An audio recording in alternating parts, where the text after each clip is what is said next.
আগরতলা রামনগর ১ নম্বর এলাকায় মধু চক্রের আসর থেকে অসংলগ্ন অবস্থায় পুলিশের হাতে আটক আশাকর্মী সহ আরও ৩ জন। ছোট্ট পার্বত্য ত্রিপুরার রাজধানী আগরতলা সহ ত্রিপুরার বিভিন্ন জায়গায় ভাড়া বাড়ি করে মধুচক্র চালাচ্ছে একাংশ মধুমক্ষীরা। সামাজিক মাধ্যম কিংবা অন্য কোনো সূত্র ধরে খদ্দের ধরে এনে মধুচক্রের আসর জমিয়ে সুন্দর পরিবেশ নষ্ট করছে মধুমক্ষীরা। একাংশ সুন্দরী গৃহবধূ থেকে শুরু করে কম বয়সী উপজাতি মেয়েদের যৌন ব্যবসার কাজে লিপ্ত করাচ্ছে একাংশ মধুমক্ষীরা। আগরতলা শহরের একাংশ হোটেলে যৌন ব্যবসার কাজ হচ্ছে বলে সাধারণ মানুষের কাছ থেকে অভিযোগ উঠেছে, কিন্তু এই বিষয়ে সম্পূর্ণ নীরব ভূমিকা পালন করছে ত্রিপুরা পুলিশ প্রশাসন। আগরতলা রামনগর ১ নম্বর এলাকায় মধুচক্রের আসর একজন মহিলার নেতৃত্বে চলছে এই অসামাজিক কার্যকলাপ, অভিযোগ এলাকাবাসীর। অবশেষে এলাকাবাসী তাদেরকে মধুচক্রের আসর থেকে অসংলগ্ন অবস্থায় হাতে নাতে ধরে পুলিশের হাতে তুলে দেয়। সেই মহিলা স্বপন কুমার দেব নামে এক ব্যক্তির বাড়িতে ভাড়া থেকে ওই অসামাজিক কার্যকলাপ চালাতেন বলে এলাকাবাসীরা জানিয়েছেন। এই যৌন ব্যবসার কাজে জড়িত আশাকর্মী সহ আরও ৩ জন। ত্রিপুরা থেকে বিক্রম কর্মকারের রিপোর্ট, আমাদের টিভি।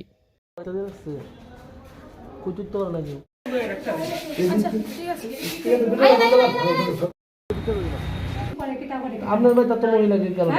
আমার বাড়িতে আমি তো ভাড়া থাকি এখানে হইছে আশা চাকরি করে। হ্যাঁ আমি প্রেগন্যান্ট। আমার বাড়ি বোন আমরা এখন সময় ঢাকা নিয়ে যাচ্ছে তাদের রাখলে কি করবে? খাও করবে না কিছু জানি না। ফাল কালে টাইম দিয়ে দুধ দিতে আসলো। আচ্ছা আমরা রেডি আছি। হ্যাঁ কি তাই? হ্যাঁ তো আমি স্ক্রিনশট দিতে আছে।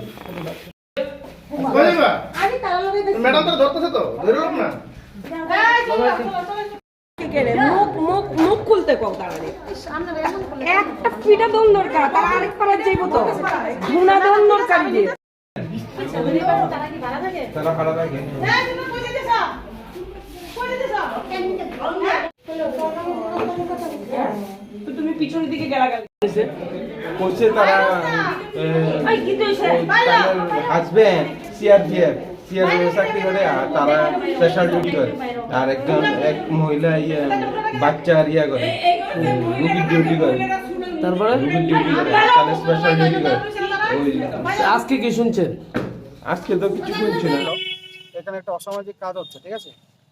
তো অসামাজিক কাজ আজকে একটা মানে আমাদের এখানে একটা ব্যবসায়ী মাছ বেচে আমাকে ফোন করলো যে দাদা একটু এমন ব্যাপার হচ্ছে, তাহলে একটু চলে আসো। তো আমি সঙ্গে সঙ্গে এলাম, আমাদের চারপাশে সবাইকে ফোন করলাম, মিডিয়া আপনাদেরকে ফোন করলাম, পুলিশকে জানালাম।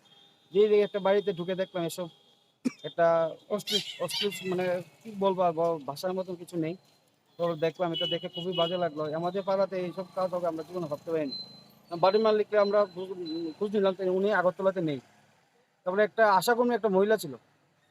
তো এসব তো করাটা ঠিক না। আমাদের এখানে আমাদের এটা আমাদের পাড়া ক্লাব থেকে আমরা এটা সবসময় আমরা একটা জোরদার পরিকল্পনা নেশামুক্ত ত্রিপুরা যেহেতু মুখ্যমন্ত্রী ডাক দিয়েছে ওটা কাজ করছে। আমরা এখানে চুরি হচ্ছে, এসব কাজ হচ্ছে, তার জন্য আমরা নিজেরই সবাই আমরা অ্যাক্টিভ আছি। আমরা এই ওয়ার্ডে এখানে হচ্ছে আপনাদের দেখুন, আমাদের তো মেয়রের ওয়ার্ড, আমাদের ওয়ার্ডে এসব কাজ হয় তাহলে কিভাবে হয়? আসলে কি তারা কি এখানে মধুচক্রে কোনো কতজনরা আটক করতে? এখানে আমরা 4 জনকে পেয়েছি আর 3 জন একটা মনে হয় ছেলে ছিল। ওরা আমরা ঢুকতে ওরা ওয়ালটপকে বেরিয়ে গেছে। ধরতে পারিনি, কিন্তু বাইক একটা দিকে বাইকটা এখন খুঁজে পাচ্ছি না, কারা বা কে বা কারা নিয়ে গেছে। তো এখন আমরা এখন যে আমাদের মিশনটা এখনো জারি থাকবে।